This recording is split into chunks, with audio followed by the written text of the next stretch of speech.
Hello everyone, this is Janvi and welcome to study seed. इस video से हम class 10th history chapter 2 start करेंगे, जो है नेशनलिज्म इन इंडिया। हमने पिछले चैप्टर में ये समझा था कि यूरोप में कैसे नेशनलिज्म, राष्ट्रवाद फैलता गया और कैसे अलग अलग कंट्रीज, अलग अलग नेशंस बने, और उसी नेशनलिज्म की वजह से आज हम जैसे यूरोप को देखते हैं उस टाइप से वहां पे डिफरेंट डिफरेंट कंट्रीज यानी देश बने। अब इस वीडियो में हम इंडिया में कैसे नेशनलिज्म स्टार्ट हुआ उसका इंट्रोडक्शन देखेंगे। The First World War 1914 to 1918, the Khilafat movement and the non-cooperation movement marked the beginning of a new phase of nationalism in India. अब जो फर्स्ट वर्ल्ड वॉर हुआ था 1914 से 1918 के बीच में हुआ। फर्स्ट वर्ल्ड वॉर के बाद काफी सारी प्रॉब्लम्स आई। रॉलेट एक्ट लाया गया इंडिया में। उसके अकॉर्डिंग लोगों को अरेस्ट कर लिया जाता था और 2 सालों तक के लिए उन्हें ट्रायल पे लेके ही नहीं जाया जाता था। यानी आज ऐसा रूल बना हुआ है कि अगर आप किसी इंसान को अरेस्ट करते हो तो विद इन 24 आवर्स आपको उसे मजिस्ट्रेट के सामने ले जाना है, जज के सामने पेश करना है। पर उस वक्त जब रॉलेट एक्ट लाया गया, लोगों को अरेस्ट कर लिया जाता था और 2 साल से भी ज्यादा समय हो जाया करता था, उन्हें जज के सामने प्रेजेंट किया ही नहीं जाता था। फर्स्ट वर्ल्ड वॉर के बाद ये सारी प्रॉब्लम आई और उसके बाद फर्स्ट वर्ल्ड वॉर के ही टाइम पीरियड पे इंडिया में जो हमारा पंजाब प्रोविंस था, पंजाब स्टेट था, वहां से काफी सारे लोगों को ब्रिटिशर्स ने अपनी आर्मी में रिक्रूट करवा लिया। ब्रिटिश आर्मी की तरफ से इंडियन सोल्जर्स जाके लड़ रहे थे फर्स्ट वर्ल्ड वॉर में। काफी सारी ऐसी प्रॉब्लम्स फर्स्ट वर्ल्ड वॉर के बाद स्टार्ट हुई इंडिया में। देन खिलाफत मूवमेंट। खिलाफत मूवमेंट जो ऑटोमन एम्पायर यानी टर्की में जो एम्पायर चल रहा था, जो रूल कर रहा था, वहां पे जो लीडर हुआ करते थे, जो रूलर थे, उन्हें कहा जाता था खलीफा, और इंग्लिश में हम कहते हैं कैलिफ। और कैलिफ जो है ये एक तरह से मुस्लिम्स के रिलीजियस लीडर होते हैं। तो जब फर्स्ट वर्ल्ड वॉर हुआ तो कैलिफ जो है, जो खलीफा हैं, उन पे काफी सारे रिस्ट्रिक्शंस लगा दी गई, उनसे उनका एम्पायर छीन लिया गया। तो उन खलीफा को, जो मुस्लिम के रिलीजियस हेड हैं, उनको दोबारा से रीस्टोर करने के लिए, उनकी पावर को रीस्टोर करने के लिए खिलाफत मूवमेंट स्टार्ट हुआ इंडिया में। और लोगों की डिमांड थी, मुस्लिम्स की डिमांड थी कि हमारे खलीफा को दोबारा से फुल रिस्पेक्ट के साथ उन्हें उनकी राजगद्दी दी जाए, उन्हें दोबारा से लीडर बना दिया जाए। Then non cooperation movement. Non cooperation movement Gandhi ji ने स्टार्ट करवाया और इसमें हमने फुली, जो भी हम लोग ब्रिटिशर्स के साथ कॉपरेट कर रहे थे, जो हम लोग यानी इंडियंस ब्रिटिशर्स से चीजें खरीद रहे थे, उनके प्रोडक्ट्स खरीद रहे थे, उनके साथ जिस भी सेंस में हम कॉपरेट कर रहे थे, चाहे उनके गवर्नमेंट जॉब्स में हम लोग काम कर रहे हो, गवर्नमेंट स्कूल्स में पढ़ रहे हो, या फिर उनके बनाए हुए जो टेक्सटाइल्स थे, क्लोथ्स थे, प्रोडक्ट्स थे, वो सब खरीद रहे हो, उन सब चीजों को बंद कर दिया गया। फुल्ली हमने उनके साथ कॉपरेट करना बंद कर दिया और यहाँ से स्टार्ट हुआ नॉन कॉपरेशन मूवमेंट। हमने अपनी स्वदेशी चीजों को अपनाया, हमने स्वदेशी प्रोडक्ट्स बनाए। और यही सारे जो मूवमेंट है, फर्स्ट वर्ल्ड वॉर, खिलाफत मूवमेंट और नॉन कॉपरेशन मूवमेंट, इन्हीं की वजह से हमारा नेशनलिस्ट मूवमेंट स्टार्ट हुआ। फर्स्ट नेशनलिस्ट मूवमेंट तो यही था, नॉन कॉपरेशन मूवमेंट। ऐसा नहीं है लोग प्रोटेस्ट नहीं करते थे पहले। 1857 में भी बहुत बड़ा रिवोल्ट देखने को मिला हमें, और ऐसा लग रहा था कि 1857 में ही इंडिया आजाद हो जाएगा, पर ऐसा हुआ नहीं। उसके बाद भी हम लोगों को 90 इयर्स लग गए आजादी लेने में। पर वो जो प्रोटेस्ट था वो सबसे भयंकर था। उस प्रोटेस्ट ने एक तरह से ब्रिटिशर्स की नींव हिला के रख दी थी, और इसके बारे में आप लोग पढ़ेंगे क्लास 12th में। अभी यहाँ 10th क्लास में आप लोग इसी के बारे में पढ़ेंगे कि कैसे नॉन कॉपरेशन मूवमेंट हुआ। आप दांडी मार्च के बारे में पढ़ेंगे और सिविल डिसोबीडियंस मूवमेंट के बारे में भी पढ़ेंगे। ये सारे कुछ ऐसे मूवमेंट्स थे जैसे हम लोगों ने, जिनके थ्रू प्रोटेस्ट किया, साइलेंटली प्रोटेस्ट किया, नॉन वायलेंट तरीके से। हमने एक तरह से हिंसा नहीं करी, अहिंसा के रास्ते पे चले और हमने इंडिया के नेशनलिज्म को आगे बढ़ाया, यानी राष्ट्रवाद पनपने लगा इंडिया में, इंडिया के लोगों में, और यहाँ से हमने नेशनलिस्ट मूवमेंट स्टार्ट किए इंडिया को आजादी दिलाने के लिए। The First World War created a new political and economic situation in India.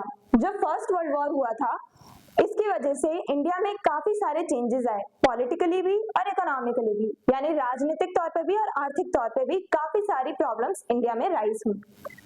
Increase defence expenditure, हमारा डिफेंस एक्सपेंडिचर बढ़ गया।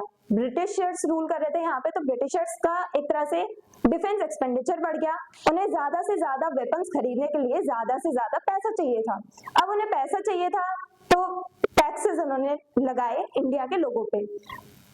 इंट्रोडक्शन ऑफ इनकम टैक्स, अब इनकम टैक्स लगाया गया इंडियंस पे, और एक तरह से टैक्सेस भी बहुत ज्यादा हाई हुआ करते थे।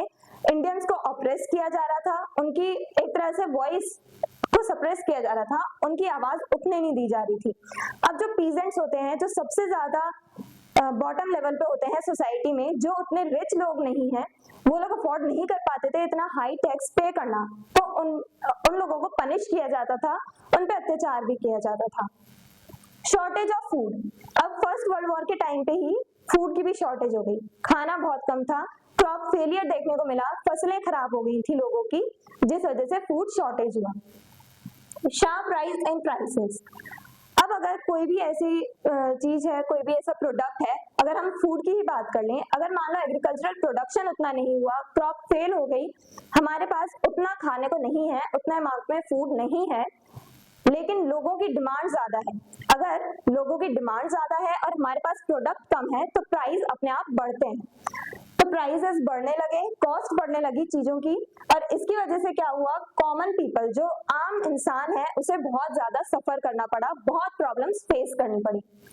Forced recruitment in army led to widespread anger, अब फोर्स रिक्रूटमेंट किया गया, यानी कि जो हमारे वही पंजाबी सोल्जर्स जो थे, पंजाबी लोग जो थे, उन लोगों को जबरदस्ती ब्रिटिशर्स ने अपनी तरफ से लड़ाई लड़वाई। फर्स्ट वर्ल्ड वॉर में जो ब्रिटिशर्स थे, यानी ब्रिटिश आर्मी की तरफ से हमारे पंजाब के सोल्जर्स लड़ रहे थे, पंजाब के जवान लड़ रहे थे। 1918 टू 1919 क्रॉप फेलियर हुआ, यानी 1918 से 1919 में जो भी क्रॉप्स लगाई गई, जितने भी फसलें लगाई गई, वो सब बर्बाद हो गई। और सिर्फ इतना ही नहीं, 1920 से 1921 अगले जो 2 साल आने वाले हैं, वहां पे भी हमें क्रॉप फेलियर देखने को मिला था। सीवियर फूड शॉर्टेजेस, इसकी वजह से हद से ज्यादा कमी हो गई थी खाने पीने की इंडिया में। और सिर्फ इतना ही नहीं, इस टाइम पीरियड पे और भी प्रॉब्लम्स बढ़ती ही चली गई। 1918 से 1919 में ही हमारे इंडिया में एक फ्लू फैला, एक बीमारी फैली, इन्फ्लुएंजा एपिडेमिक, जिसे हम लोग स्पेनिश फ्लू भी कहते हैं। इसमें क्या होता है, सांस लेने में दिक्कत होती है और लंग्स में इतनी प्रॉब्लम आने की वजह से लोगों की डेथ हो जाती थी, सफोकेशन की वजह से। तो इन्फ्लुएंजा एपिडेमिक की वजह से बहुत लोग मरे, मिलियंस ऑफ पीपल्स की डेथ हुई। The hardships of the war years ignited dissatisfaction and unrest among Indians. अब वॉर के टाइम पे, फर्स्ट वर्ल्ड वॉर के टाइम पे जितनी भी लोगों ने प्रॉब्लम्स झेली, जितना भी उन्हें एक तरह से हार्डशिप्स फेस करनी पड़ी, जितनी भी प्रॉब्लम्स फेस करनी पड़ी, उसकी वजह से लोग ब्रिटिशर्स से नाखुश थे, डिससेटिस्फाई थे। वो नहीं चाहते थे कि अब ब्रिटिशर्स हम पे रूल करें, और लोगों में यानी इंडियंस में एक तरह से अनरेस्ट वाली फीलिंग फैल गई। उन्हें अब अच्छा नहीं लग रहा था ब्रिटिशर्स के अंडर रहना। क्यों? क्योंकि ब्रिटिशर्स हर चीज में उन्हें ऑप्रेस कर रहे थे, उनकी वॉइस को रेज नहीं होने दे रहे थे, उनकी डिमांड्स के बारे में, उनकी राइट्स के बारे में कोई बात ही नहीं हो रही थी। तो यहाँ से इंडिया में नेशनलिज्म की ग्रोथ हुई, और जब ये सारी चीजें चल रही थी इंडिया में, तभी साउथ अफ्रीका से गांधी जी वापस इंडिया लौट के आए। In this atmosphere, Mahatma Gandhi returned from South Africa in 1915, bringing with him a new method of struggle, Satyagraha, truth force, non-violent resistance. अब जब ये एटमॉस्फेयर है, यानी इतनी प्रॉब्लम है इंडिया में, इसी टाइम पीरियड पे महात्मा गांधी, यानी फर्स्ट वर्ल्ड वॉर जब चल रहा था, तो उसी टाइम पे महात्मा गांधी 1915 में साउथ अफ्रीका से लौट के आए। साउथ अफ्रीका में महात्मा गांधी एक लॉयर थे, वहां पे से साउथ अफ्रीका से महात्मा गांधी फिर लौट के आए, 1950 में इंडिया वापस आए। और ऐसा नहीं है कि महात्मा गांधी अकेले आए, नहीं, अपने साथ आइडियाज लेके आए। महात्मा गांधी ने साउथ अफ्रीका में जो लोगों की प्रॉब्लम्स थी, उन्हें सॉल्व करवाने के लिए साउथ अफ्रीका में सबसे पहले सत्याग्रह करवाया था। सत्याग्रह सत्याग्रह यानी ट्रुथ फोर्स, हम सत्य के लिए यानी ट्रुथ के लिए लड़ाई लड़ रहे हैं। जो राइट है यानी जो चीज एकदम सही है उसके लिए लड़ रहे हैं, वो कहा गया सत्याग्रह, जिसमें हम लोग नॉन वायलेंट रेजिस्टेंस देखते हैं, यानी कि हम लोग मारपीट नहीं करेंगे, हम लोग वॉर नहीं लड़ेंगे, हम लोग साइलेंटली अहिंसा के रास्ते पे चलते हुए जो ब्रिटिशर्स हैं उन्हें अपोज करेंगे, उनके खिलाफ प्रोटेस्ट करेंगे।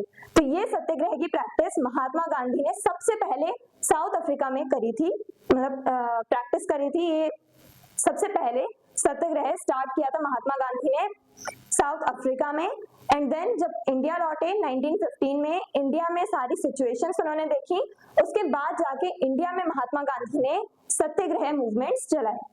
आई होप ये इंट्रोडक्शन आपको समझ में आया होगा, और आगे हम और भी इंटरेस्टिंग टॉपिक समझेंगे इस चैप्टर से रिलेटेड। तो मिलते हैं नेक्स्ट वीडियो में नेक्स्ट टॉपिक के साथ। Stay curious, stay consistent. Thank you very much.